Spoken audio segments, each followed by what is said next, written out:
আমেরিকায় আজ আগুন জ্বালিয়েছে, আমার আল্লাহ লিপছে না, কারণ কি? আপনি তাকান গাজার দিকে, গাজায় বহু বাড়িতে ঘরে নারী পুরুষ ছোট বাচ্চারা ছিল, বাইরে থেকে তালা লাগিয়ে ইহুদিরা আগুন লাগিয়ে দিয়েছে। আমি নিজে ভিডিও দেখেছি, চিৎকার করে করে ওই মেয়েরা ওই বাচ্চারা কান্নাকাটি করছে। আমি নিজে দেখেছি ছোট্ট মানুষ, ও নিজে বলতেছে আমি কিন্তু আল্লাহর কাছে সব বলে দেব। আমার মনে হয় আল্লাহকেও সব বলে দিয়েছে। চারিদিকে আগুন জ্বলছে, ঘরে তালা লাগিয়ে ইহুদির বাচ্চারা, এই পৃথিবীর অভিশপ্ত জাতি ইহুদিরা, ঘরে তালা লাগিয়ে, বৃদ্ধ মানুষ আছে, যুবতী মেয়ে আছে, বউ আছে, ছেলে আছে, বাচ্চারা আছে, তালা লাগিয়ে আগুন লাগিয়ে দিয়েছে। চিৎকার করে করে জীবিত মানুষ পুড়তেছে আর কান্নাকাটি করছে। ওই শব্দটা আরো সে চলে গেছে। এই কারণে আমেরিকার আগুন এখন কোনো যন্ত্রপাতি দিয়ে আর লিপছে না, এখন বসে আজান দাও। কোরআনে কারিমের সূরা আলে ইমরানের 178 নম্বর আয়াতে আছে, ওয়ালা ইয়াহসাবান্নাল্লাযীনা কাফারু আন্নামা নুমলি লাহুম খায়রুল লিআনফুসিহিম ইন্নামা নুমলি লাহুম লিয়াজদাদু ইসমা ওয়ালাহুম আযাবুম মুহিন। সূরা আলে ইমরানের আয়াতের তাফসিরে ফি জিলালিল কোরআনে মুফাসসির এভাবে দিয়েছেন। আল্লাহ পাক, আমি ব্যাখ্যাটা করতে গেলে সময় লাগবে, জন্য তাড়াতাড়ি করছি। আল্লাহ পাক বলেন, হে নবী, আপনি কি মনে করেন এই জালেম, এই কাফের যারা, অবিশ্বাসী যারা, তাদেরকে আমি আল্লাহ এই যে ক্ষমতা, পাওয়ার, টাকা পয়সা, দুনিয়া সব দিয়ে রেখেছি, ওরা মনে করছে আমাদের ভালোর জন্য দিয়েছে, অথচ না, ওদের কল্যাণের জন্যে, ওদের ভালোর জন্য এটা আমি আল্লাহ দেয়নি, আমি দিয়েছি। এই ক্ষমতা নিয়ে, টাকা পয়সা নিয়ে, এই শরীর স্বাস্থ্য নিয়ে, প্রভাব প্রতিপত্তি নিয়ে যেন পাপ করতে করতে ওদের পাপের বোঝা পরিপূর্ণ হয়ে যায়। তাই হয়েছে। পরিপূর্ণ যখন হয়ে গেছে, আলাহুম আযাবুম মুহিন, তখন আমি ওদেরকে অপমানজনক শাস্তি দেওয়ার জন্য আল্লাহ রেডি। ওই যে সূরা আনআমের 44 নম্বর আয়াত যে বলছিলাম, এই আয়াতের তাফসীর ওই জায়গায় আছে, দেখেন মিল যাচ্ছে। আল্লাহ পাক বলেন, মানুষগুলো যখন আমার আয়াতগুলো আস্তে আস্তে বলতে বলতে নিজেকে পর্যন্ত ভুলে গেছে, 15.5 বছরে নিজে কি ও তাও মনে নেই। সব যখন ভোলা শেষ, আল্লাহ পাক বলেন, ফাতাহনা আলাইহিম আবওয়াবা কুল্লি শাইইন, ওই মানুষগুলোর জন্য আনন্দের যে দরজা আছে, একটার পরে একটা আমি আল্লাহ সব বাবের বহু বচন আবওয়াব সবগুলো খুলে দিলাম। ওরা এত আনন্দিত হয়েছে, হাত্তা ইযা ফারিহু বিমা উতু, তাদেরকে যে সুখ সৌন্দর্য, তাদেরকে যা আমি দিয়েছি নিয়ামত হিসাবে, এগুলো পাওয়ার পরে তারা এত বেশি খুশি, এত বেশি খুশি, ওরা আর মনে নেই আল্লাহর বিধান কি ছিল তাদের উপরে, এগুলো সব ভুলে গেছে যারা। আল্লাহ পাক তখন তাদের জন্য আয়াতের মাঝের অংশে বলেন, ফাআখাযনাহুম বাগতাতান ফাইযা হুম মুবলিসুন, অতঃপর আমি আল্লাহ তাদেরকে পাকড়াও করলাম আকস্মিকভাবে তাদেরকে আমি ধরলাম, বাগতাতান, তারা নিরাশ হয়ে পড়েছে। আপনি দেখেন 5 তারিখে দুপুরের পর থেকে ওরা জীবনে কল্পনাও করে নাই যেভাবে আমাদের পরাজয় হবে। আল্লাহ এদের শেষের দিকে জানিয়েছেন, ফাকুতিয়া দাবিরুল কওমিল্লাযিনা যালামু, আমি আল্লাহ নিজে জালেমদের যত শিকড় ছিল সব কেটে সাফ করে দিয়েছি। সুতরাং এদেশে জালেমদের আর কোনো শিকড় আসতে বলেন নেই। 2-1টা যদি থাকে, ও মুখ বের করলে ধরা খাবে। 2-1টা উকি চকি মারছে, আপা বুবু মায়ের কথা শুনে, ওরা তো বুবুকেও মা বলে, মাকেও আপা বলে। ওখান থেকে বারবার একটু সাহস দেয় যে ওদের নাম লিস্ট করে রাখো, আমি আসতেছি, তুমি আসো। বলে আমি চট করে ঢুকে পড়বো, চট করে ঢুকবেন আর ফট করে আয়না ঘরে ঢুকিয়ে দেব। আমরা তো বেশি করছি না, যা করেছেন আমরা তাই করব। কথা বলেন না কেন?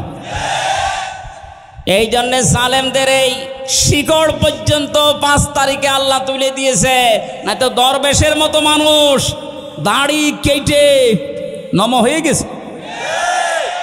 বাংলাদেশের শ্রেষ্ঠ ধনীর তালিকায় ওর নাম ছিল, 36,000 কোটি টাকা মারিং কাটিং করিস।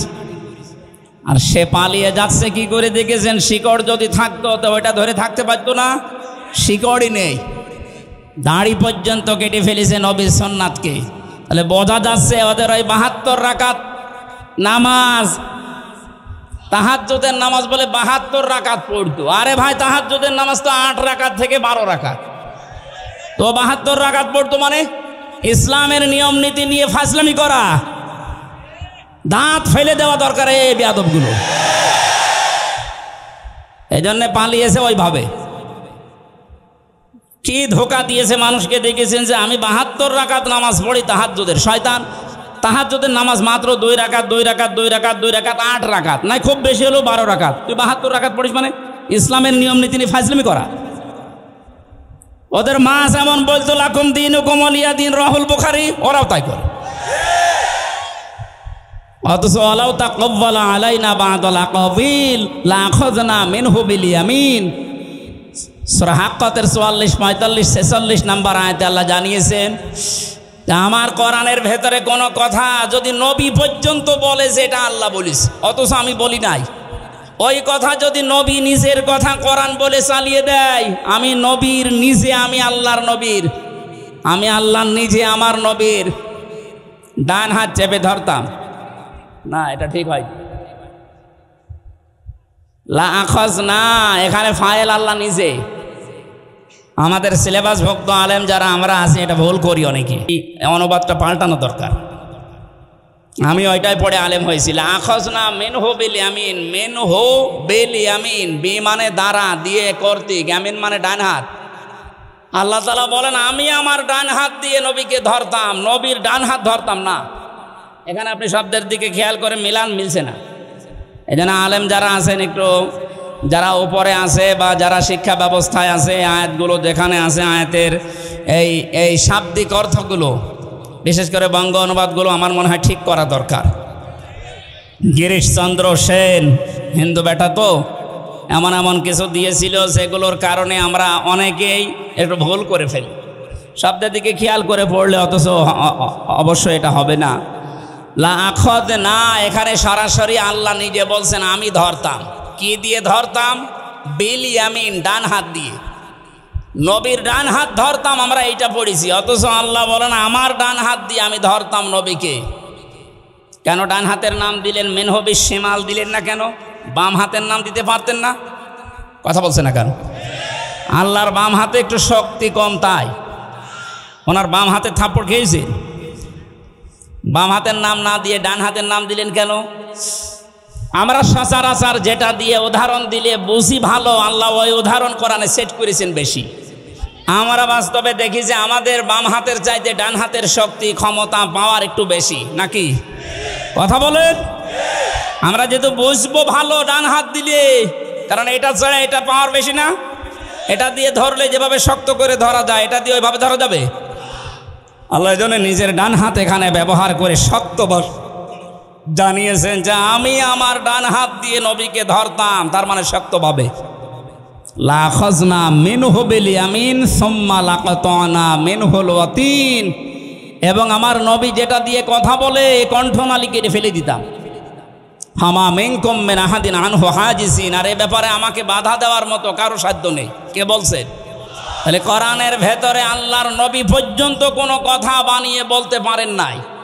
যদি বলতেন, আল্লাহর ঘোষণা দেখলেন, ডান হাত দিয়ে চেপে ধরতাম আমি, আর তার কণ্ঠনালী চেপে কেটে ফেলা দিতাম। কেউ আমাকে বাধা দেওয়ার ক্ষমতা রাখতো না। অথচ এই দেশে লক্ষণ সেনের 850 বছর আগে পালিয়েছিল, তার মেয়ে পালিয়েছে এই 5 তারিখে।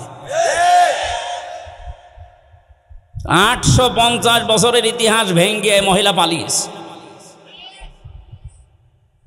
কোরআনের আয়াত বলতো লাকুম দীনুকুম ওয়ালিয়া দীন, আর বলতো রাহুল বুখারী, এটা বুখারী শরীফে আছে। তাহলে ওর কি কেটে ফেলা দরকার বলেন তো? কণ্ঠনালী কাটলে হবে? নবীর যদি আল্লাহ কণ্ঠনালী কাটতে চায় ওরে টুকরা টুকরা করা লাগবে। কোরআনের কথা আপনি হাদিসের নাম দিয়ে চালাবেন মানে? সবগুলো ওই রকম, সব মেকি। দাড়ি রেখেছিল তাও মেকি দাড়ি, নাই তো পালানোর সময় দাড়ি কাটলো কোন কারণে? কথা বলো না কেন? ফাকতিয়া দাবিরুল কওমিল্লাযিনা যালামু, জালেমদের শিকড় আমি আল্লাহ কেটে দিয়েছি, একেবারে মূলোৎপাটন করে ফেলেছে। এই জন্য আয়াতের শেষে আল্লাহ বলেন আলহামদুলিল্লাহি রাব্বিল আলামিন, প্রশংসা সব আমি আল্লাহর জন্যে। সুতরাং এই দেশে এখন থেকে কিয়ামত পর্যন্ত যারাই আসুক, প্রশংসা আল্লাহ বাদে কোনো বাবার কোনো স্বামীর আর হবে না ইনশাআল্লাহ। আমরা ওই আল্লাহর জন্য প্রশংসায় নত হয়ে বলছি আলহামদুলিল্লাহ। দরুদ আর সালাম পড়ছি নবী মুহাম্মদ রাসূলুল্লাহ সাল্লাল্লাহু আলাইহি ওয়াসাল্লামের প্রতি। আজকের তেলাওয়াত কিন্তু আয়াত আপনাদের সবারই প্রায় মুখস্থ আছে, সূরা লাহাব। কোন সূরা? নবীজির যে 10 জন চাচা ছিল, নবীজির বাবা মিলে 11 জন। 10টা চাচার ভেতরে 2 জন আমরা জানি মুসলমান হয়ে তারা জান্নাতি, হযরত আব্বাস, হযরত হামজা।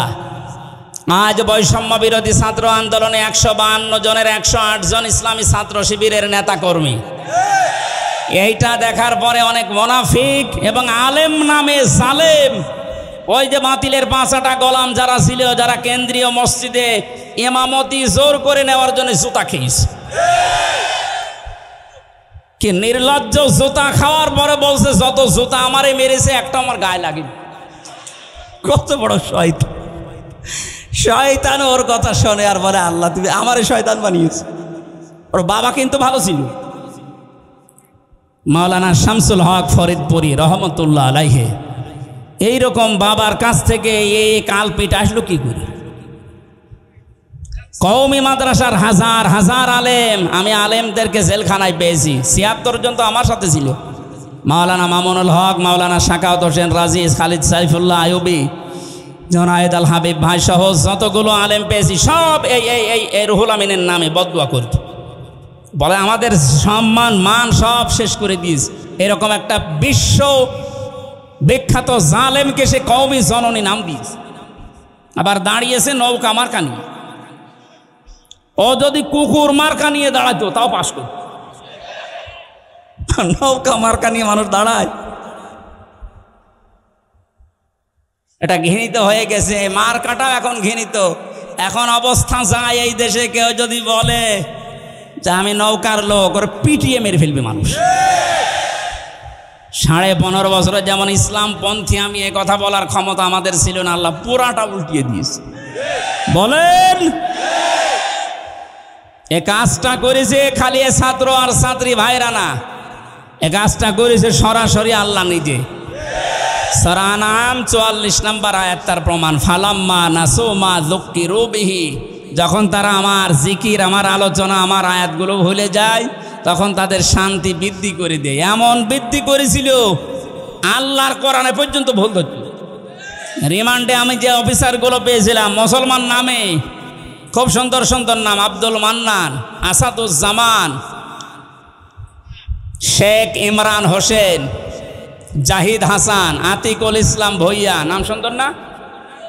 রিমান্ডে আমারে মাঠের নিচে নিয়ে বলতো আল্লাহর এই জায়গায় ভুল হয়েছে। আল্লাহ তো এমনি ধরেনি, শেষ পর্যন্ত ধরেছে এই কারণে। এখন পরিচয় দেওয়া দূরের কথা, খালি মাঝে মাঝে বলো হুজুর দোয়া করেন। কি দোয়া করব? আপনি যা করেছেন দোয়া বের হয়, দোয়া চাবেন না, দোয়ার পরিবর্তে কিন্তু বদ দোয়া বের হবে। এই জন্য আমার মনে হচ্ছে আগস্টের 5 তারিখে আল্লাহ যেটা করেছে এটা শুধু ছাত্র ছাত্রীরা করে না, আল্লাহ নিজে করেছে। কথা বলেন।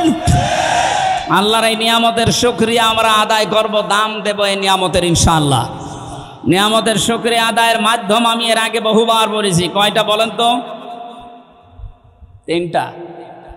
1 নম্বরে আপনাকে বলতে হবে যেটা নিয়ামত। এই যে বাক স্বাধীনতা আমাদের ছিল না, আমরা যে ফিরে পেলাম, এটা যে নিয়ামত না?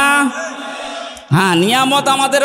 আমরা এই দেশে 100 জনের 58 জন এখন চাচ্ছে দেশে ইসলাম কায়েম হোক। এদের কাছে, বাকি 28 জন এরা শুধু থালা নেওয়ার ধান্দায় আছে, আমি নাম নিলাম না।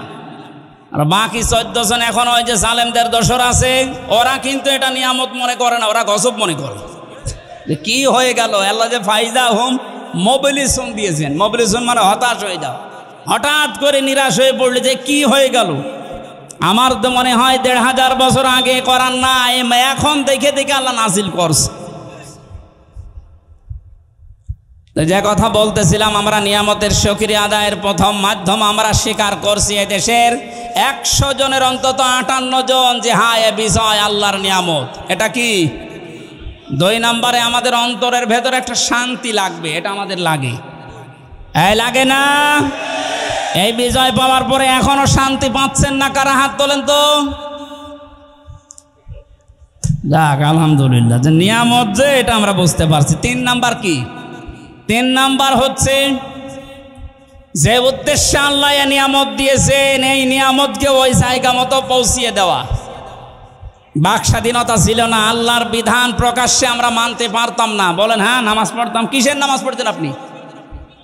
10 জন মানুষ নামাজের পরে যেটা চুপ করেন,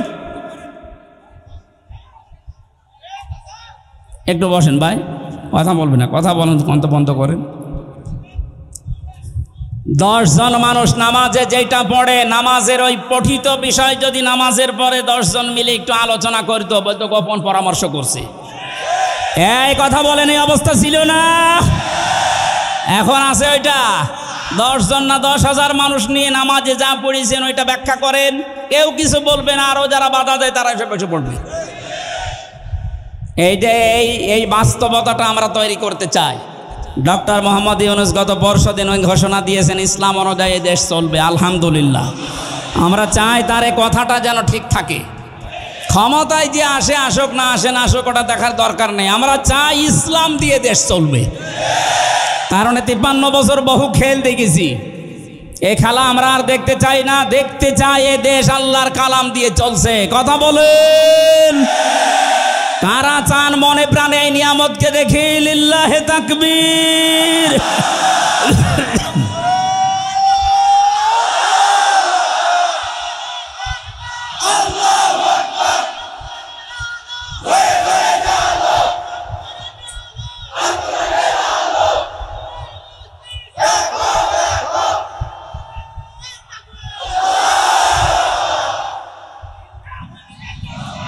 আলহামদুলিল্লাহ, আমরা নিয়ামত শুকরিয়া আদায় কিভাবে করে? আয়াতটা পাবেন সূরা ইব্রাহিমের 7 নম্বর আয়াতে, ওয়াইদ তাআযানা রাব্বুকুম লাইন শাকারতুম লাযিদান্নাকুম ওয়া লাইন কাফারতুম ইন্না আযাবি লাশাদীদ। আমি ব্যাখ্যায় যাচ্ছি না, আপনারা বাড়িতে মিলিয়ে নিন।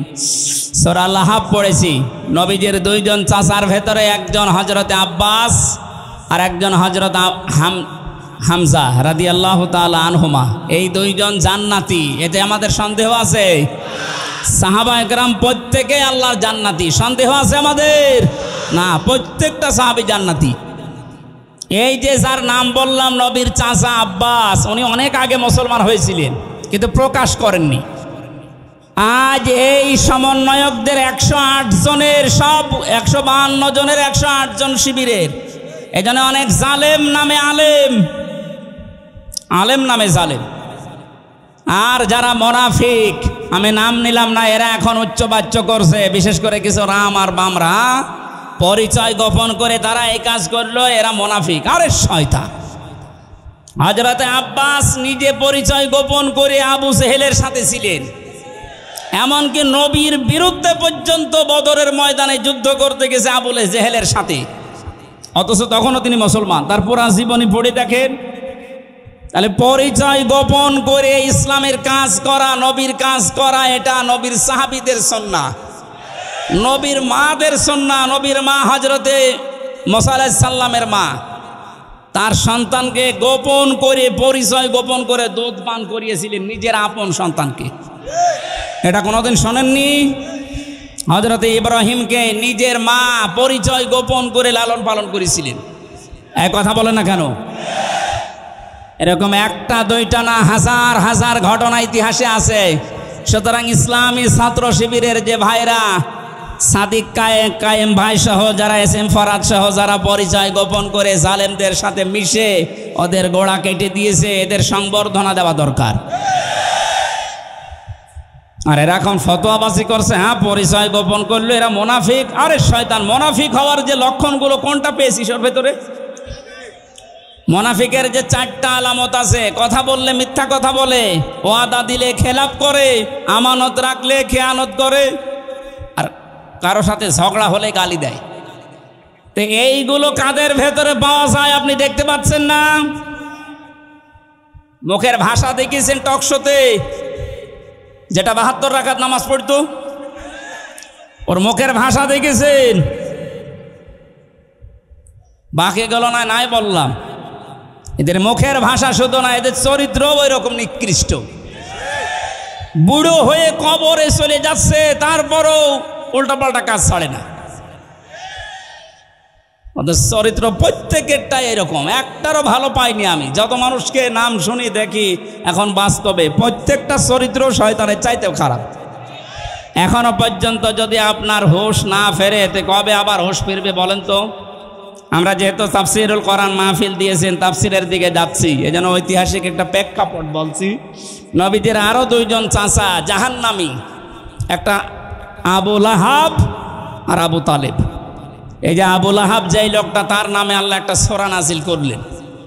কেন দিয়েছেন ঐতিহাসিকরা লিখেছে, এটা বুখারী শরীফের ভেতরে আছে। এই যে আব্বাস রাদিয়াল্লাহু তাআলা আনহু, তার সন্তান আব্দুল্লাহ বর্ণনা করছে, বিশ্বনবী নবুয়ত পাওয়ার পর হেরা গুহা থেকে যখন হযরতে খাদিজাতুল কুবরার কাছে এসে বললেন, ইয়া খাদিজা জাম্মিলুনি জাম্মিলুনি, আমাকে ঢেকে দাও, আমি আমার নিজের জীবনের ওপরে আশঙ্কা করছি, ভয় পাচ্ছি, আমার জীবন সম্পর্কে আমি ভীত সন্তুষ্ট, আমি ভয় পেয়েছি।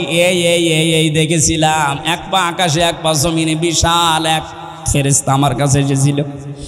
হযরতে খাদিজাতুল কুবরা ওই দিন নবীজিকে 6টা সান্ত্বনা দিয়েছিলেন। এখানে মা বোন যারা এসেছেন খুব খেয়াল করে মিলাবেন। হযরতে খাদিজাতুল কুবরা ওই দিন ডাক দিয়ে বলেছেন, আবুল কাসেম ভয় পাবেন না আপনি, কাল্লা কখনোই না, আল্লাহি মা ইউখজিকাল্লাহু আবাদান, আল্লাহ কখনো আপনাকে অপমান অপদস্থ ভয় দেখাতে পারে না, আপনাকে লাঞ্ছিত করতে আল্লাহ পারে না। কে বলছেন এ কথা? স্ত্রী। কে বলছেন? বলেন বলেন। আমরা বাইরের জায়গা থেকে কাজকর্ম করে কর্মজীবন শেষ করে দিনের দাওয়াত দিয়ে বাড়িতে আসার পর আমাদের স্ত্রীরা যদি এই 6টা কথা যেটা খাদিজাতুল কুবরা বলেছিলেন, আপনার সম্পর্কে, আমার স্ত্রী, আমার ঘরের মানুষ যদি বলতে পারে, আপনি বুঝবেন আপনি নবীর পথে আছেন। আর যদি দেখেন যে না, এগুলোর একটাও বলছে না, তাহলে বুঝবেন আপনি নবীর তরিকায় নেই, অন্য তরিকায় আছেন। খাদিজাতুল কুবরা এতটুকু বাক্য উচ্চারণ করার ভেতরে তিনি আল্লাহর নবীকে শুনিয়েছিলেন আল্লাহর নাম 2 বার, আল্লাহি আল্লাহর কসম, কাল্লা কখনো না, মা ইউখজিকাল্লাহু আবাদান, কখনো আল্লাহ আপনাকে অপমান অপদস্থ করতে পারে না। ছোট একটা বাক্যে খাদিজাতুল কুবরা আল্লাহর নাম বললেন কয়বার? আরো জোরে। অথচ তিনি তখন পর্যন্ত মুসলমান হননি, তখন কিন্তু এখনো দাওয়াত পাননি, মুসলমান হবেন কি করে? মুসলমান না হওয়ার পরেও তিনি এ পর্যন্ত খাদিজাতুল কুবরা আল্লাহর নামে 2 বার উচ্চারণ করে নবীকে অভয় দিচ্ছেন, আপনি ভয় পাবেন না। ইন্নাকা লা তাসিলুর রিহমা, গরম পানি কি খেলা করার জন্য নিয়ে আসলেন? কিছু লাগবে না, আপনি এখানে বসেন বসেন, বেকার ডিস্টার্ব করলেন।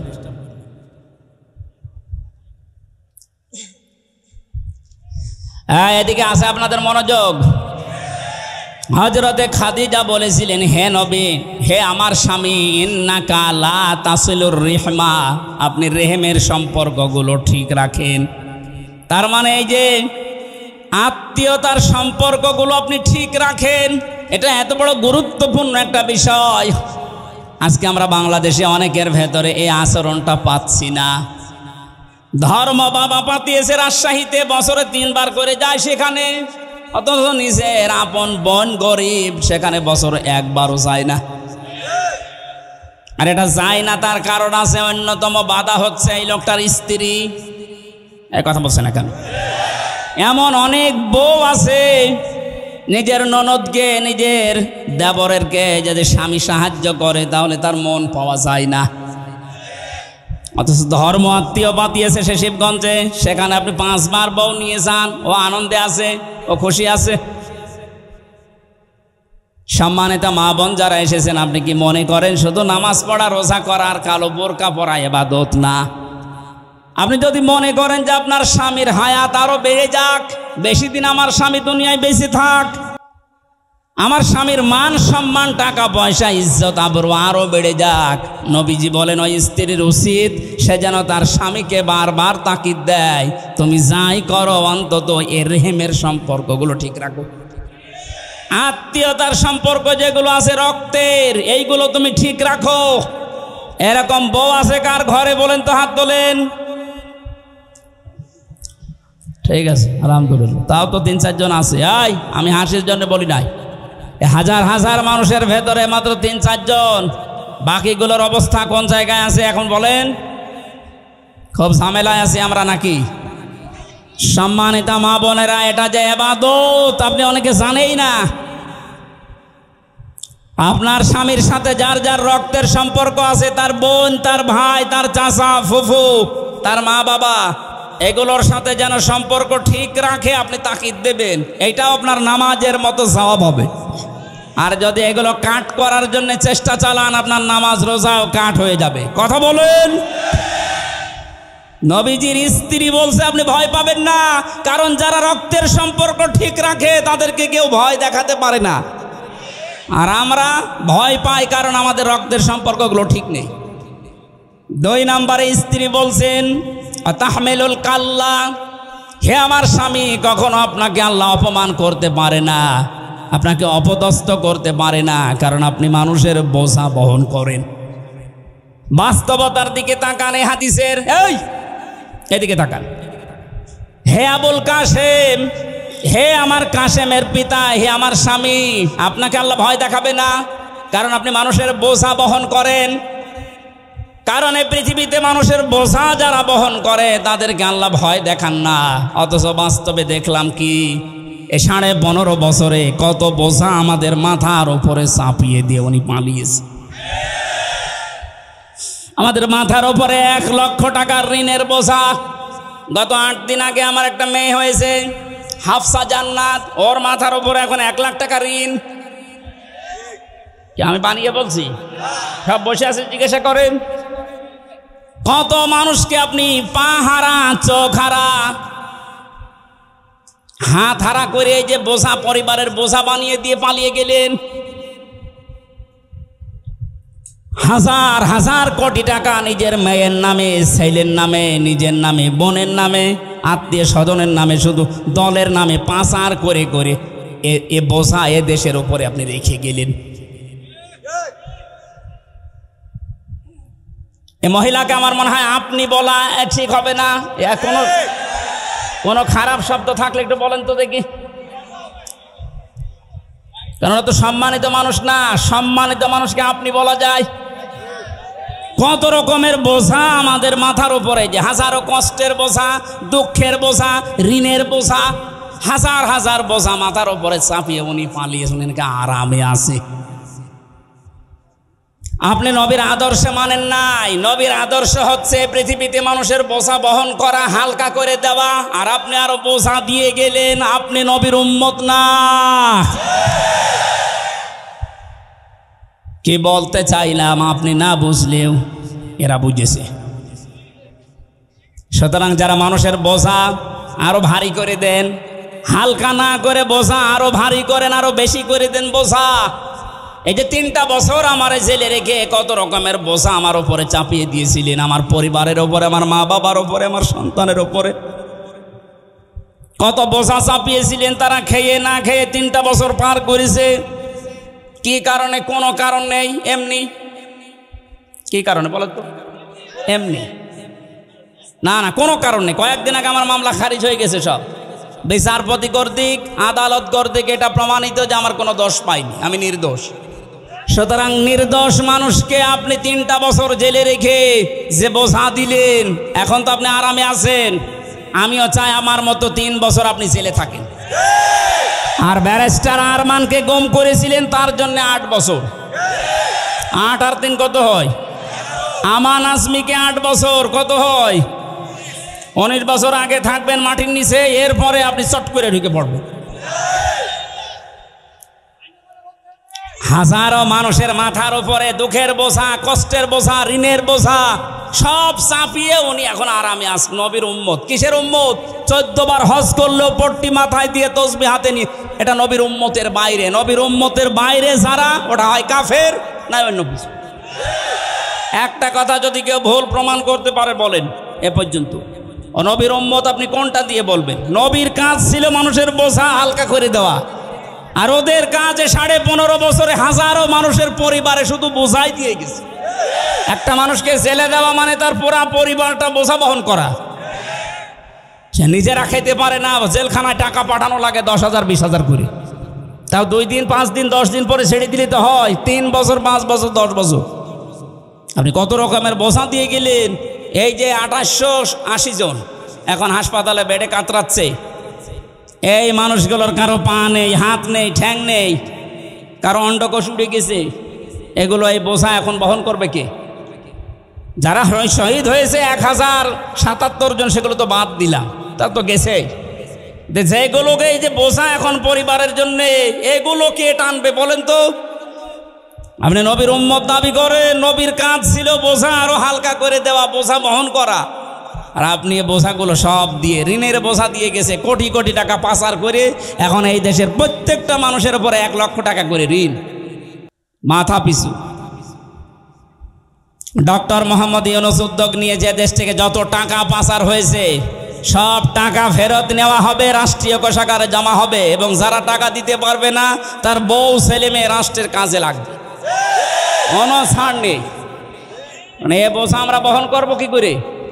তারপরও আমেরিকাতে এই অনুষ্ঠানে গিয়ে উনি যে ডলারগুলো নিয়ে এসেছেন, এভাবে যদি আনতে পারেন দেশটা দাঁড়াবে। এত ঋণ, এত বোঝা বহন করা সম্ভব?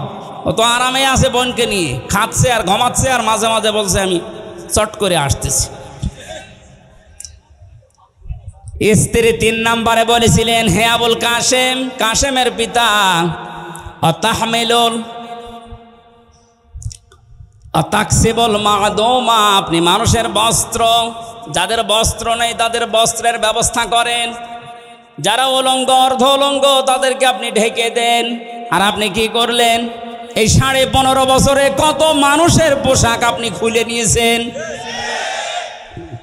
পোশাক মানে শুধু এই পোশাক না, হাজার হাজার আলেমদের চরিত্রের উপরে কলঙ্ক দিয়ে তাদের পোশাক খুলে নিয়েছে। এ মাওলানা মামুনুল হককে জেনার তহমত দিয়ে তার নিজের স্ত্রী, আমি 3 বছরের লোকটার সাথে ছিলাম, আপনার চাইতে আল্লাহর ভয় তার ভেতরে কম নেই যে সে জেনা করবে। আপনার নিজের সারা জীবন একটু মিলান তো, জেনায় ভরপুর। আপনার হাতের জেনা, মুখের জেনা, চোখের জেনা, বাকি জেনার নাম নাই বললাম। আর আলেমদের ওপরে এটা চাপিয়ে তার পোশাক খুলে নিয়ে মানুষের কাছে প্রমাণ করতে চেয়েছে যে চরিত্র ভালো না। কোরআনের পাখি বিশ্বনন্দিত মুফাসসিরকেও তারা নাম দিয়েছে যে ধর্ষক। শয়তানে বিশ্বাস করবে? রিমান্ডে আমারে ওরা আল্লামা সাইদি এবং আর একটা মহিলার কণ্ঠ এক জায়গায় করে শোনাতো, দেখেন আপনার হুজুররা কি চরিত্র খারাপ। ওরে শয়তান, নিজেদের চরিত্র ওরা আলেমদের উপরে চাপিয়ে, এই যে ছোট হুজুর যেটা ছিল রফিকুল ইসলাম মাদানী, ওরা পুরা উলঙ্গ করে হাতের ছিলে, ওর হাতের উপরে একটা দিয়েছে সিগারেট, আর আবার ধরুন একটা মেয়ে লোক নিয়ে ছবি তুলে বলি সেটা ছেড়ে দেবো। দেখেন কত চরিত্র ওদের কখন জায়গায় পৌঁছেছে। আল্লাহর নবী আরো মানুষের পোশাক পরিয়ে দিত, আর এরা পোশাক খুলে নিচ্ছে।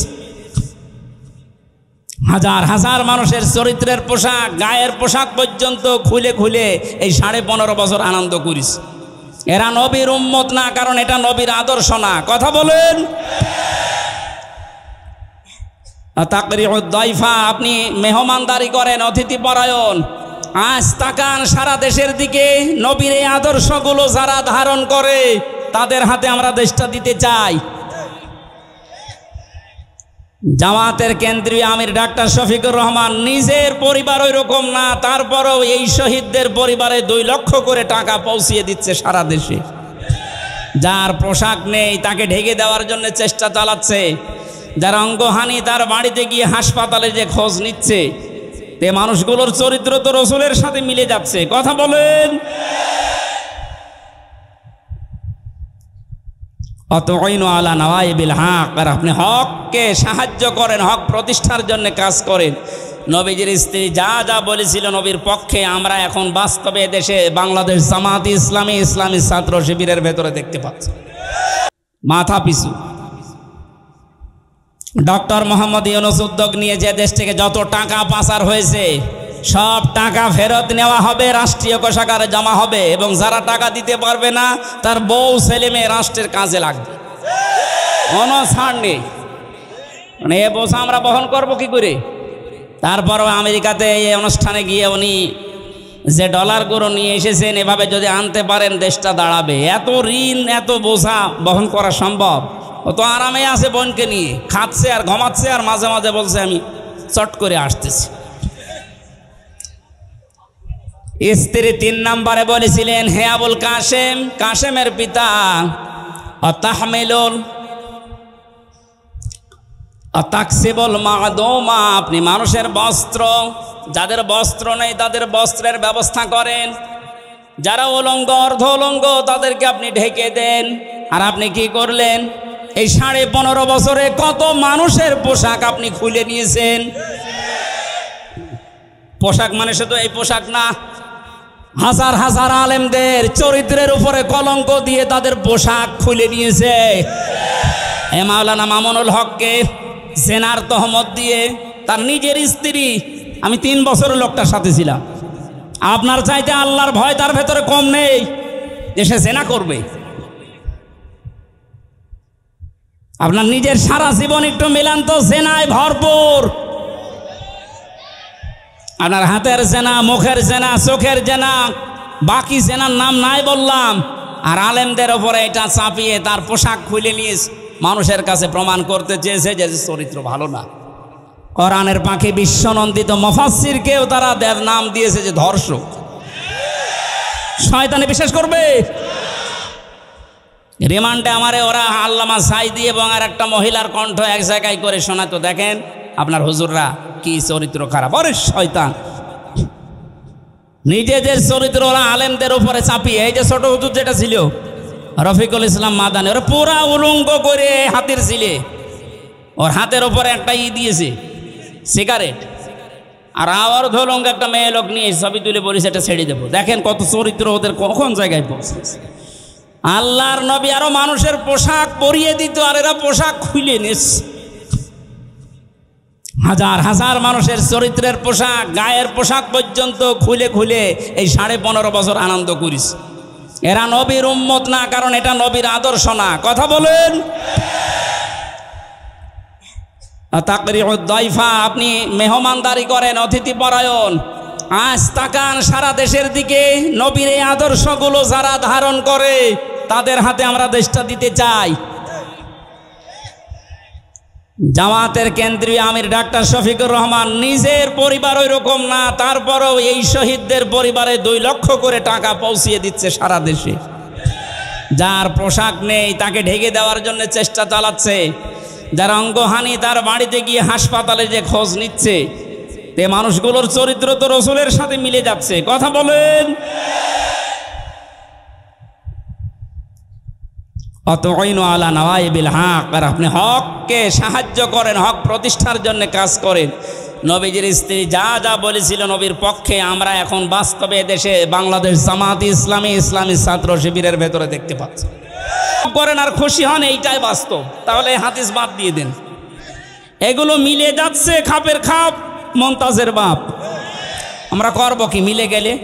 আপনার সাথে তো মিলছে না। হ্যাঁ, আপনি নিয়ে আসেন আপনার সাথে কি মিলছে আমি দেখাচ্ছি। সূরা লাহাব আপনার সাথে মিলবে, বলবো সুতরাং নবীর হাদিসের সাথে যাদের জীবন চরিত্র মিলে যাচ্ছে তাদেরকে একটু দিয়ে দেখা যায় না যে কেমন চলে দেশটা। 53 বছর তো দেখেছি। ডাক্তার শফিকুর রহমান ঘোষণা দিয়েছে 15 বছর লাগবে না, মাত্র 10 বছর আমাদের হাতে দেন, চাঁদাবাজ এ নাম বাংলাদেশে থাকবে না। একটু বিশ্বাস হয় না আপনাদের? একটু দিয়ে দেখেন না কেন? কত মানুষের নাম তো শুনলাম আমরা, কেউ পারে নাই, আরো চাঁদাবাজি করেছে। 5 তারিখের বিকাল আসতে দেরি আগস্টের, অনেকে চাঁদাবাজিতে লেগে পড়েছিল, এখনো হাতে থালা পায়নি। তাই যদি অবস্থা হয়, থালা পেলেও তো বড় চাঁদাবাজ হবে। সুতরাং আমরা চাই এমন মানুষকে দিতে যিনি ঘোষণা অলরেডি দিয়ে দিয়েছে, যদি ইসলাম এদেশে ক্ষমতায় আসে আমাদেরকে যদি আপনারা দেন, আমরা জাতির শাসক হব না, খাদেম হব, চাঁদাবাজ না। ভিক্ষা করে খাবেন, চাঁদাবাজি করবেন না, ঘোষণা দিয়েছেন উনি কালকে। কথা বলে না কেন? একটাবার একটু দেওয়া চাই না? আমরা দিতে চাই। আমি সাধারণ মানুষ হিসাবে আহ্বান জানাচ্ছি, এবার আমরা দিতে চাই। কথা বলেন। যে জরিপটা শোনালাম, 100 জনের 14 জন জালেমদের অনুসারী, এখনো 100 জনের 28 জন ওই থালা থালা, আর 100 জনের 58 জন এখন চাচ্ছে ইসলাম কায়েম হোক। এটা মাত্র এই 1.5 মাসের ব্যবধানে। আরেক কিছুদিন যেতে দেন, 100 জনের 100 জনই চাইবে দেশে ইসলাম কায়েম হোক। আমরা ওইটা দেখতে আছি। হ্যাঁ, অতি উৎসাহী হয়ে অতি ইসলাম পালন করবেন, এই মনোভাব নিয়ে কোনো জঙ্গিবাদ, সন্ত্রাসবাদ এরকম কোনো কাজ যেন করবেন না এই দাদাদের পাল্লায় পড়ে। কারণ ওরা আপনাদেরকে অতি ইসলাম এটা মানার আগ্রহ দেখিয়ে আবার ওই ট্যাগ দেবে, মৌলবাদ, জঙ্গি, উগ্রবাদী এরকম ট্যাগ দিয়ে শেষে বিশ্বের কাছে আবার কালার করবে, আবার ওই থালা হাতে নেবে নিয়ে আবার গোম খুন শুরু হবে। কথা বলে না কেন? আমরা এ সুযোগ আর দিতে চাই না। অতি ইসলাম না, যেভাবে ইসলাম পালন করা দরকার বাবা আস্তে আস্তে শুরু করেন। সূরা লাহাব, নবীজি এখানে নবুয়ত পাওয়ার পরেই চলে গেলেন বাতাহা নামক একটা পাহাড়ের উপরে উঠে তিনি ইয়া সাবাহা ইয়া সাবাহা বলে ডাক দিলেন। তিনি একটা লাল কাপড় উড়িয়ে দিয়েছিলেন। এটা ছিল ওই জামানার এই স্যাটেলাইট। কারণ এখন যেমন এই যে মিডিয়াগুলো কাজ করছে এটা ছড়িয়ে দেওয়ার জন্য, ওই জামানার স্যাটেলাইট ছিল, মিডিয়া ছিল এই লাল কাপড়। এই পাহাড়ের উপরে কেউ যদি লাল কাপড় উড়িয়ে দিত, এলাকার মানুষরা মনে করতো যে লোকটা বিপদে আছে, সবাই গিয়ে পাহাড়ের পাদদেশে হাজির। বিশ্ব নবী তখন ডাক দিয়ে বললেন, হে আমার জাতির লোকেরা, আমি যদি বলি এই পাহাড়ের পাদদেশে একদল সৈন্য আছে, তোমাদেরকে আক্রমণ করবে তারা, তোমরা কি বিশ্বাস করো আমার কথা? এক বাক্যে সবাই বলেছে, হ্যাঁ মুহাম্মদ, জীবনে তোমাকে আমরা মিথ্যা কথা বলতে শুনিনি, অবশ্যই বিশ্বাস করব। হঠাৎ করে নবীজি তখন তাদেরকে দাওয়াত দেওয়ার উদ্দেশ্যে বললেন, আমি যে কালেমা নিয়ে এসেছি, যে ইসলাম নিয়ে এসেছি, তোমরা যদি এটা পড়তে অস্বীকার করো, আল্লাহর গজবের ফেরেশতারা উৎপেতে আছে, তারা তোমাদের আক্রমণ করবে। সঙ্গে সঙ্গে তারা পনেই চাচা আবু লাহাব ও ছিল একটু পেছনে, নিজে মাটির উপর থেকে একটা পাথর তুলে নিয়ে আল্লাহর নবীর দিকে নিক্ষেপ করেছে আর বলেছে, তাব্বালাকা লিহাদা জামাতানা ইয়া মুহাম্মদ, হে মুহাম্মদ তুই ধ্বংস হয়ে যা, এই জন্যে আমাদেরকে তুই একত্রিত করলি। জোরে বলেন নাউজুবিল্লাহ। আল্লাহ রাব্বুল আলামিন সহ্য না করে সঙ্গে সঙ্গে তার নামে আয়াত নাজিল করেছেন, তাব্বাত ইয়াদা আবি লাহাবিন ওয়া তাব। আয়াতের প্রথম অংশে আল্লাহ ধ্বংস কামনা করলেন তার, আর দ্বিতীয় অংশে তার পরিচয় তুলে ধরলেন। এবার আসেন মূল শিক্ষায়। কালকে ঐতিহাসিক সরোয়ার্দী উদ্যান ঢাকাতে আমি এই পয়েন্টের উপরে আলোচনা করেছিলাম, নবীজির সাথে দুনিয়ায় যারাই বিয়াদবি করে আল্লাহ তাদেরকেই ধ্বংস করে দেয়। আজ ফ্রান্স থেকে শুরু করে বাংলাদেশে অনেকে নবীজিকে নিয়ে কটূক্তি করছে। স্পষ্ট ভাষায় বলতে চাই, এদেশে কিন্তু নবীর উম্মত 96%। নামাজ কালাম আমরা কম পড়তে পারি, নবীর উম্মত এ ব্যাপারে আমাদের কোনো সন্দেহ বলেন? আপনি বুঝে করেন আর না করেন, নবীকে নিয়ে যদি কোনো কটূক্তি হয়, এ 15 বছর তো বাবাকে নিয়ে কিছু করলে তাই খবর ছিল। নবীকে আপনি গালিগালাজ করেন, অসুবিধা নেই, কিন্তু দিন পাল্টিয়ে গেছে। এখন থেকে কিয়ামত পর্যন্ত আমরা ঘোষণা দিয়ে দিলাম, এ দেশে যদি সত্যিই কেউ নবীকে নিয়ে উল্টাপাল্টা কোনো মন্তব্য করেন, কোন দলের, কোন গোষ্ঠীর, কোন পরাশক্তির আর দেখা হবে না। দাঁত ভাঙা জবাব দেওয়া হবে ইনশাআল্লাহ। আল্লাহ নিজে বরদোয়া দিলেন, তাব্বাত ইয়াদা, আবু লাহাবের 2 হাত ধ্বংস হয়ে যাক। প্রশ্ন আসতে পারে, ও পাথর মেরেছিল কয় হাত দিয়ে? তাহলে এই হাতও ধ্বংস করে দিলেন মানে? আপনি যদি এই মোবাইলটা এখান থেকে এখন ছুঁড়ে মারেন, আমার এই হাত নড়েনি? আর কথা বলেন না কেন? পাথরটা যখন এইভাবে অনেক ক্ষেপ করেছিল, এই হাত নড়াচড়া করে সাহায্য করেছিল। আল্লাহ জন্য ইয়াদান নিয়েছিল, শব্দটা ইয়াদানি এজাফতের কারণে ওটা পড়ে গেছে। আল্লাহ দিয়ে বচন দিলেন, এই জন্য ইয়াদুন না দিয়ে ইয়াদা একালিপ টান আছে। তাব্বাত ইয়াদা আবি লাহাবি ওয়া তাব। আল্লাহ বলেন আবু লাহাবের 2 হাতই ধ্বংস হয়ে যাক, এবং সে ধ্বংস হয়েছে। জবাব হচ্ছে এই, যেহেতু এই হাত নড়াচড়া দিয়েছে, আজ বাংলাদেশে পাঠ্যপুস্তকে যে কমিটি বানানো হয়েছে, এখানে মুসলমানদের আলেম এদেশে কম আছে। 5 জন আলেমকে নিতে পারেন না, এই কথা বলে না কেন? নাস্তিক মোরতাদদের দায়িত্ব দিয়ে ওরা সমকামিতা ঢোকাতে আছে। পুরুষে পুরুষে নাকি বিয়ে করবে, মহিলা মহিলায় বিয়ে করবে। আল্লাহর পুরা সিস্টেম পাল্টিয়ে ফেলছে। কোন জাতি, কোন সৃষ্টি যদি তার নিজের আকৃতি পাল্টিয়ে ফেলে, তাকে মেরে ফেললেও কোনো গুনাহ নেই। এটা আমি বানিয়ে বললাম, সূরা নেসার ভেতরে আছে। কোন সৃষ্টি যদি তার নিজের আকৃতি পাল্টিয়ে ফেলে, এই জন্যই তো নবীজি আয়াতের ব্যাখ্যায় আছে, বিশ্বনবী জানিয়েছেন, কোন মহিলা যদি পুরুষের শ্বাস গ্রহণ করে, তার উপরে 24 ঘন্টা আল্লাহর লানত। কোন মহিলা, কোন নারী যদি নিজের আকৃতি পাল্টিয়ে পুরুষের বেশ ধরে, কোন পুরুষ যদি নিজের আকৃতি পাল্টিয়ে মহিলার বেশ ধরে, আজ সিনেমা, নভেল, নাটক যারা বানাচ্ছেন, নারীর বেশ পুরুষে ধরছে, পুরুষের বেশ নারী ধরছেন, ধরেন, আমরা নিষেধ করছেন। আপনার জাহান্নামে যেতে চান, আরো দরকার হয় পাশায় লাত্তি দিয়ে দেব, কোনো অসুবিধা নেই। কিন্তু সাবধান, আজ এই সমস্ত নভেল, নাটক এই বানিয়ে অনেক রসুলের দাড়ি লাগিয়েছে, রসুলের টুপি মাথায় দিয়েছে, জুব্বা গায়ে দিয়ে প্রেম প্রীতি এগুলো দেখাচ্ছে। আমরা এটা সামনে আর মেনে নেব না। বিশ্বনবীর আদর্শ দিয়ে কলঙ্কিত করে সিনেমা বানাবেন, এটা দেশের মুসলমানেরা অনেকে বোঝে না, তাই কিছু বলে না। বুঝে যদি ফেলে, আপনার কিন্তু খবর হয়ে যাবে। সুতরাং আগামীতে এরকম সিনেমা আমরা বন্ধ করতে চাই, এরকম নভেল, নাটক, থিয়েটার আমরা বন্ধ করতে চাই, যেখানে রসুলের দাড়ি, তার টুপি, তার জব্বাকে অপমান করা হচ্ছে। এগুলো দিয়ে একটা বেপরদা মহিলার সাথে প্রেম প্রীতি করবে, আর ওগুলো দেখাবে মানুষকে। এটা যেহেতু বিভিন্ন ভাষায় ড্রাবিং হবে, সারা পৃথিবীতে যাবে, মানুষ বুঝবে যে মুসলমানদের নবীর চরিত্র মনে হয় এরকম। নবীর চরিত্র কি এরকম ছিল? বিশ্বনবী মসজিদে নামাজ পড়তে যাওয়ার সময় একটা বেপরদা মহিলা সামনে পড়েছিল, সঙ্গে সঙ্গে নিজের দৃষ্টিকে নিম্নগামী কমে বাড়িতে আসলেন, হযরতে হাফসাকে ডাক দিলেন। হযরতে হাফসাকে ডাক দিয়ে মন মতো দেখলেন। হযরতে হাফসা বলেন, হে রাসূল, আপনি তো মসজিদে যাচ্ছিলেন, হঠাৎ এসে আমাকে দেখা আরম্ভ করলেন। নবীজি বললেন, দেখো, মসজিদে যাওয়ার সময় একটা বেপরদা মহিলা আমার সামনে পড়েছিল, আমি তাড়াতাড়ি এসে ওকে না দেখে তোমাকে দেখলাম। ওকে দেখলে আমার কবিরা গুনাহ হবে, তোমাকে দেখলে আমার সওয়াব হবে। যে নবীর চরিত্র এত পুত পবিত্র, তার টুপিকে, তার দাড়িকে আপনি এই নিলয় আলমগীর নাকি এক শয়তান আছে, এর মুখে লাগিয়ে প্রেম প্রীতি শিখাচ্ছে। কথা বলেন না কেন? যারা এগুলো করছেন, এর পেছনে যারা বাম হাতের মতো নাড়াচাড়া দিচ্ছেন, আমরা কিন্তু তাদের চিনি। পাঠ্যপুস্তকে যারা ৯৬% মুসলমানের দেশে উল্টাপাল্টা জিনিস লাগাচ্ছেন, এই 2 জন নাস্তিকের কাজ না, এর পেছনে অনেক রাঘব বোয়াল মনে হয় হাতে এই বাম হাতের মতো নাড়াচাড়া দিচ্ছে।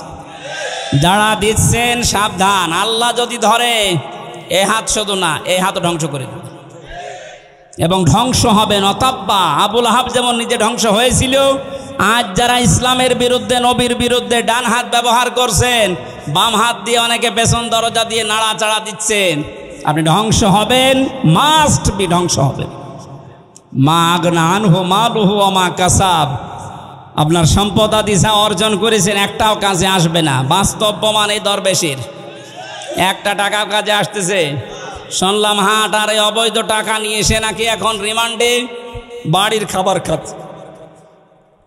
বাড়ির খাবার আমাদেরকে মাখানো খাবার এনে দিতেন। আর এত বড় দেশের শত্রু ৩৬,০০০ কোটি টাকা যার কেলেঙ্কারি, তারে বাড়ির খাবার খাওয়ানো হচ্ছে মানে দেশের মানুষ এখনো জানে না। যদি জানে যে অফিসে তার এরকম জামায় আদর করা হচ্ছে, অফিস কিন্তু উড়িয়ে যাবে। কথা বলেন। এই জালেমদের কোনো ক্ষমা নেই। যাদের মেকি দাড়ি ছিল দাড়ি কেটেছে, দাড়ি কাটা মানে রসুলের গলায় ছুরি লাগানো। এই শয়তান বলে মাঝে মাঝে হজে যায়। কিসের হজে যায়? আমি যাই কয়েকবার হজে গেছি, শুনলাম এখানে আসবে দরবেশ কোন তারা, এক কাবা শরীফের পাশে যে টাওয়ারটা, ওই টাওয়ারে থাকে সব সময়, আল্লাহর ঘর দেখে, সুবহান আল্লাহ পড়ে। কিসের সুবহান আল্লাহ? এদিকে সুবহান আল্লাহ পড়ে আর এদিকে টাকা পাচার করে। ওর এই সম্পদগুলো একটাও আল্লাহ কাজে আসতে দেয়নি, সব ধ্বংস করে দিয়েছে। সায়াসলা নারাং যাতা লাহাব, অতি শীঘ্রই আমার আল্লাহ তাদেরকে বলতে, এই যে আবু লাহাব যার নাম, এর নাম ছিল আব্দুল উজ্জা, এত বড় এত সুন্দর ছিল তার চেহারা, আগুনের লেলিহান শিখা যেটা ওই যে উপর দিয়ে জহব্বার মতো বের হয়ে যায়, ওই রকম চেহারা ছিল তার। আল্লাহ পাক বলেন অতি শীঘ্রই আমি তাকে আগুনের লেলিহান শিখায় প্রবেশ করাবো, আমরাতুহু, এবং তার স্ত্রীকেও। প্রশ্ন আসতে পারে তার স্ত্রীর দোষ কি?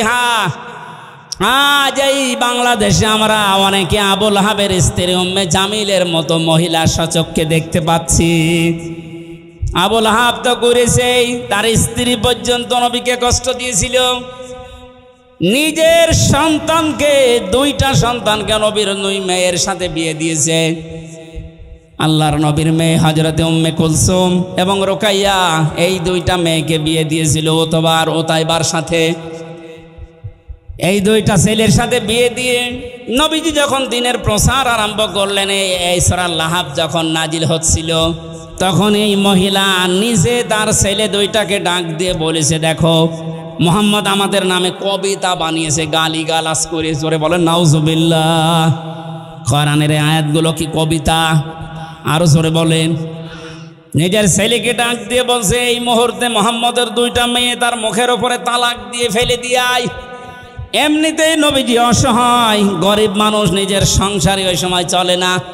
যারা মেয়ের বাবা আছেন একটু ভাবেন তো, দিনের কাজ করতে গিয়ে আপনার 2টা মেয়েকে যদি জামাই সঙ্গে সঙ্গে তালাক দিয়ে বাড়িতে দিয়ে যায়, একটা বাবার জন্য পরিস্থিতি সামাল দেওয়া কত কঠিন বলেন।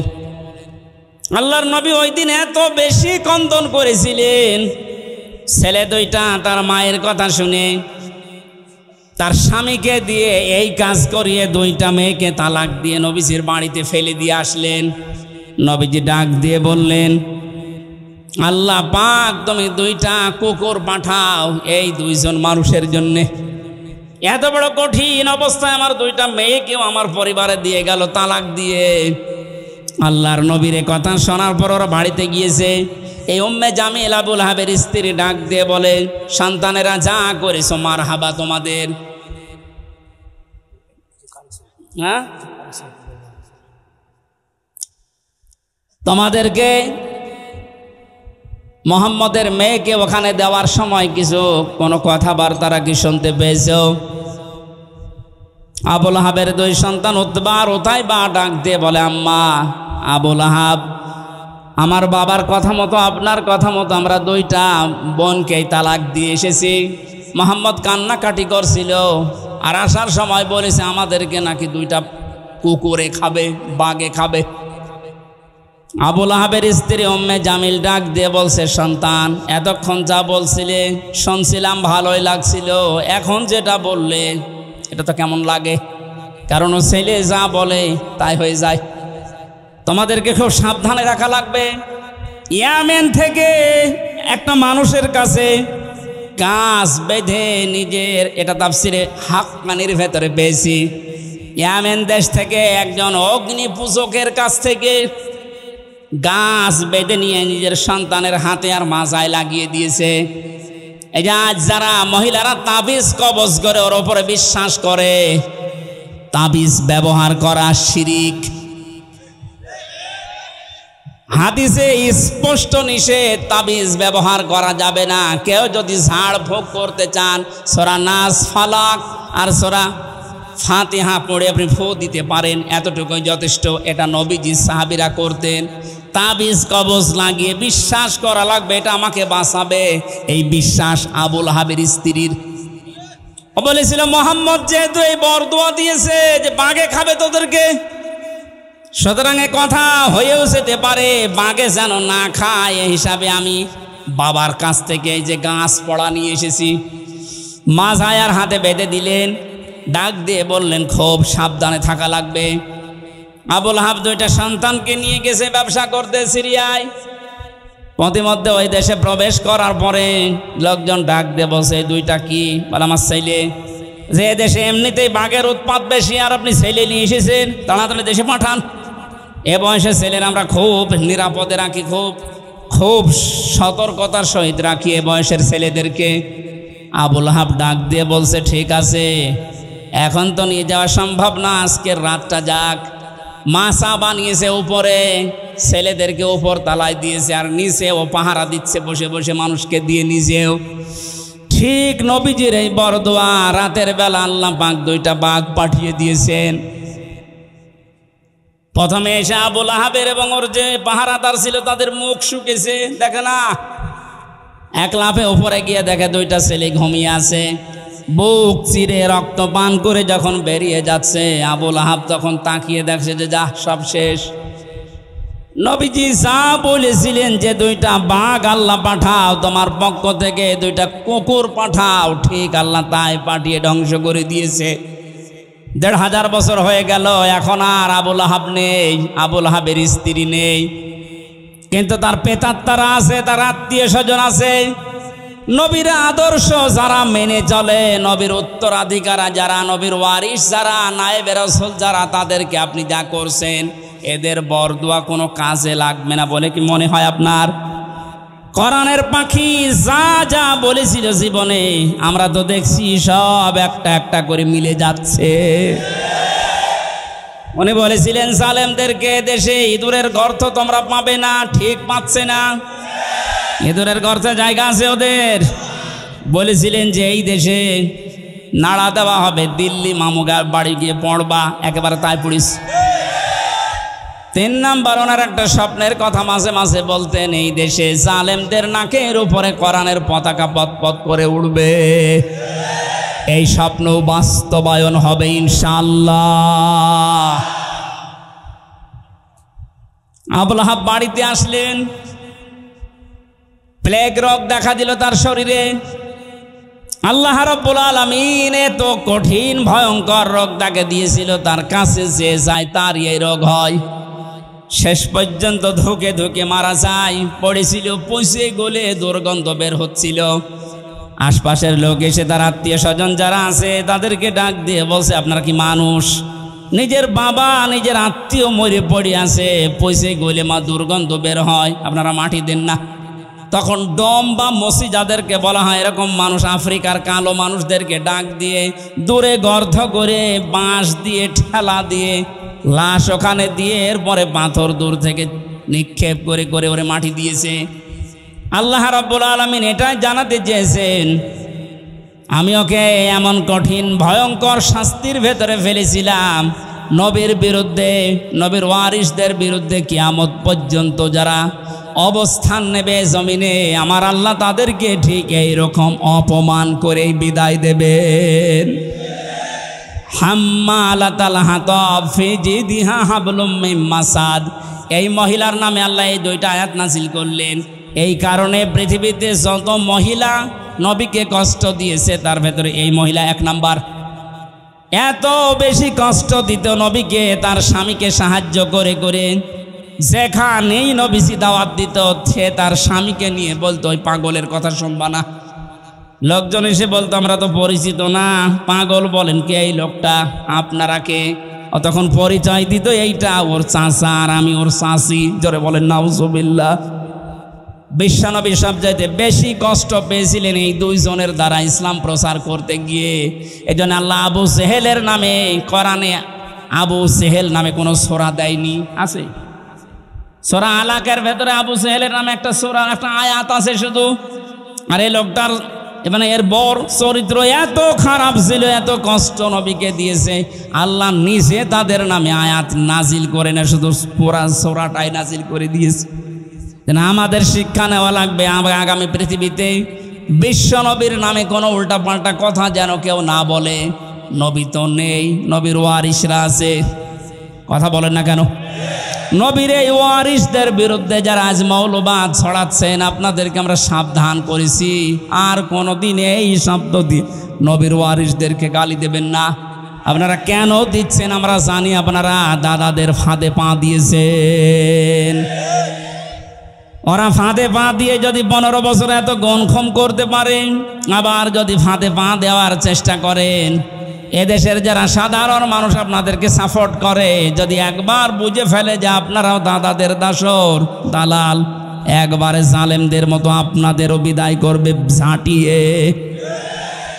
আল্লাহ আশা করে আমাদেরকে সম্মতি দেবেন, বলেন আমিন।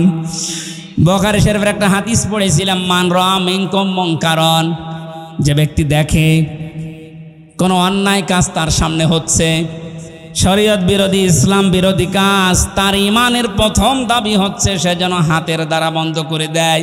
হাত মানে শুধু এই হাত না, ক্ষমতার, পাওয়ারের, টাকা পয়সার, প্রভাব প্রতিপত্তির।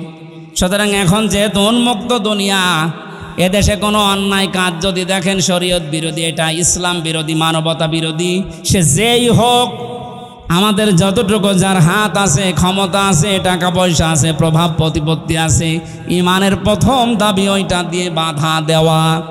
কেউ যদি বলে না আমি ওর ভেতরে নেই, আমি লা ইলাহা ইল্লাল্লাহ, কাউকে কিছু বলি না, ওটা মুনাফিক। এটা ইমানের প্রথম দাবি। দ্বিতীয় নম্বরে যদি হাতের দ্বারা কাজ না হয়, নবীজি বলেন সে যেন প্রতিবাদ করে মুখে, যেটা এখন আমরা অধিকাংশ মানুষ করছি। এটা জারি রাখা লাগবে জালেমদের বিরুদ্ধে। কোন জালেম যেন কিয়ামতের আগে চেয়ারে এসে আর বসতে না পারে। জালেমদের তালিকা করে করে মোড়ে মোড়ে দোকানে দোকানে টাঙিয়ে দেন। কোন জালেম যেন আর মাথা উঁচু করে দাঁড়াতে না পারে। কথা বলেন।